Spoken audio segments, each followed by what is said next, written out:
The decision to establish oil palm plantations on the islands of Kalangala was taken by government of Uganda in the early days of 2006. It was an ad hoc policy decision changing the area land use pattern from simple subsistence crop farming dotted across the tropical rainforests in the heart of Lake Victoria.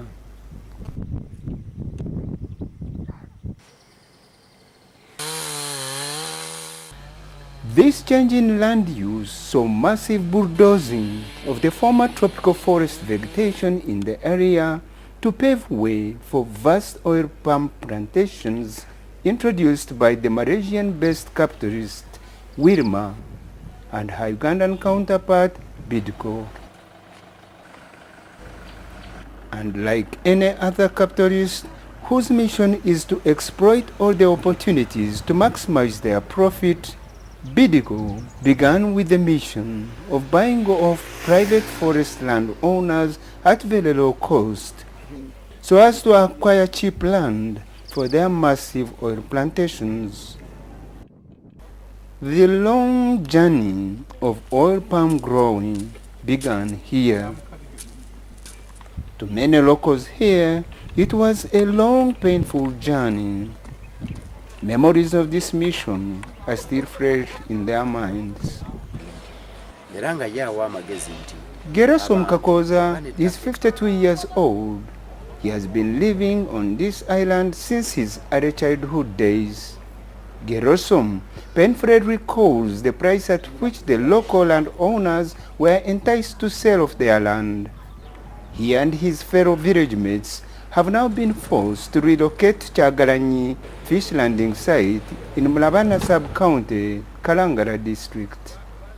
Akati bidi kwa nejja ne bagamba nti kino ekintu ky'okumbi olina akantu konna konna ffeka tukugule kati ya suka nga mitwalo 3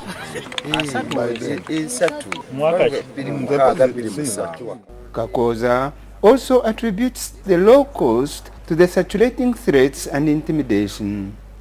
Gabagamba nti omuntu yenna atalima ebinazi wano mu Kalangala ng'olina ettaka ddene lijja kuggyibwako olwampaka era abantu abamu kyekyabaleetera okusimbasimba ebinazi.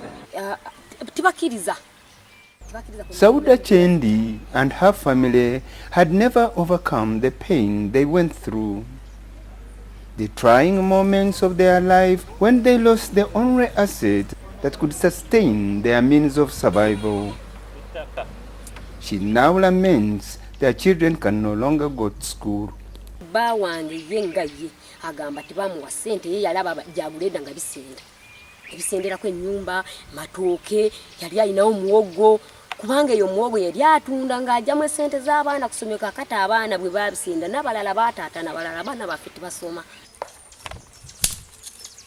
Mauricia Nantume is 82 years old. She hails from Kasenyi village, Buyindi parish in Bondage sub-county. Nantume and her children had been protected by the island's rich tropical rainforest for several years now.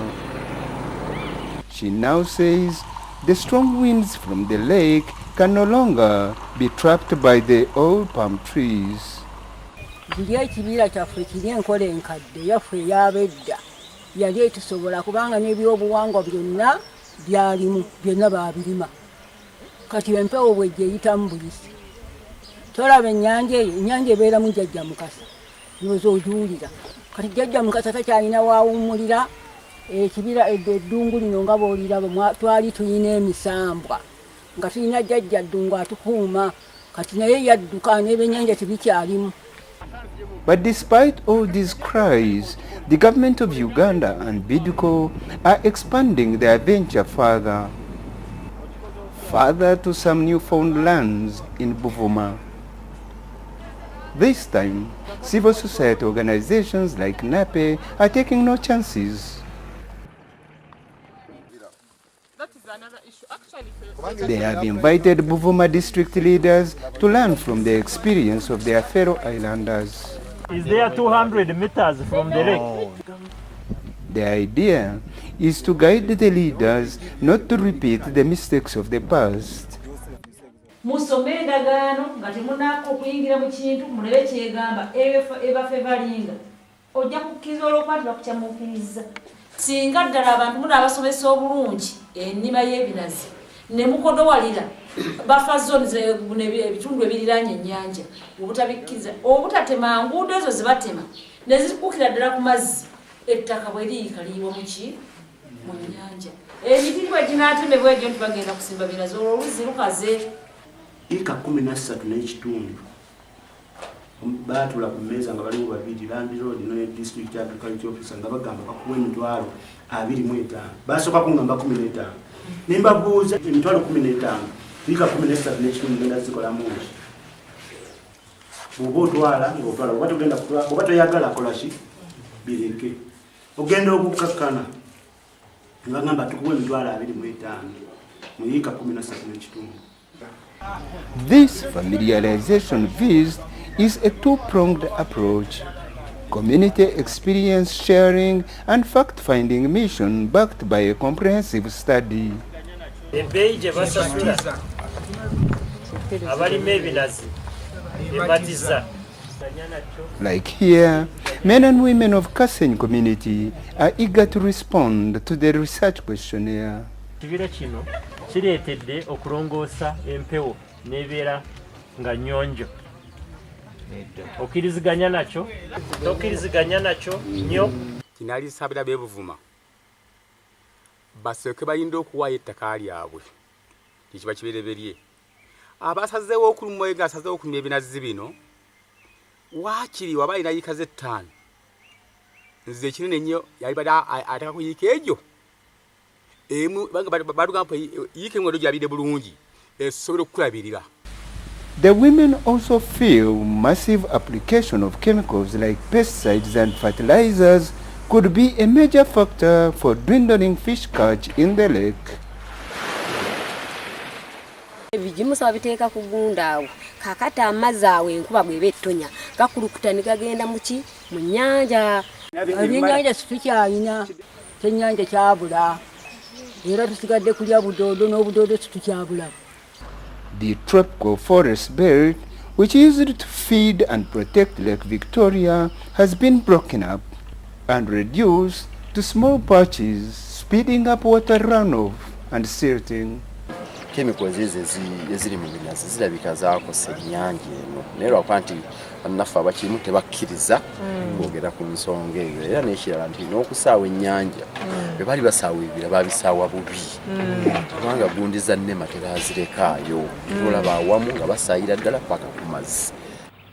Even forests of cultural significance were not spared. The source of Buganda Kingdom's instrument of power has now been reduced to a shadow of her former self. This forest was reserved for Kabaka's stick called Damola. Yeah, that leadership power that he gives to Katikil. Yes. It was very big up there to the lake, so the oil palm grove was encroached on it. To understand the magnitude of the problem on the ground, NAPE has hired a GPS expert to build the capacity of her field staff. Practical measurements of the land in dispute is comprehensively done to ascertain its value. Like here, the Onmuise's former land currently grabbed by Bidiko. Bakulu bannape bazze kuba nti bekkaanya ekitundu kyange ekyali kyataalibwa n'ekitundu ekitundu ke nasigazaawo era tubiiseemu ne tubirambula ne bafuna ekipimo ky'ekitundu ekyasigalawo n'ekitundu ekyatwalibwa. Land grabbing is not the only problem faced by the islanders. At the beginning of the project, Bidco pledged to revamp the infrastructure as part of their corporate social responsibility. Health units inclusive. But this Mulabana Health Center has not lived to that expectation. Medical services remain poor with no drugs on the shelves. Obujanjabi bw'ogenda Kalangala bw'otuukayo eddagala ly'amaanyi bakuwandiikira. genda mu kiriniki ogula eddagala. Bw'oba otalina ssente awo ofa kubanga oli mwavu talina ssente zigenda mu kiriniki. Even the Bidco workers are not convinced that their labor is worth the pay. They say the job is risky with no medical insurance. I've been there working Bidco for 8 years, but now I've resigned because according to my sickness is chest pain. I'd like to get like 250 up to 300. That money is not enough because according to his job, supposed to add money to be okay. So, to our brothers and sisters in Bovuma, the message is loud and clear. All that glitters is not gold.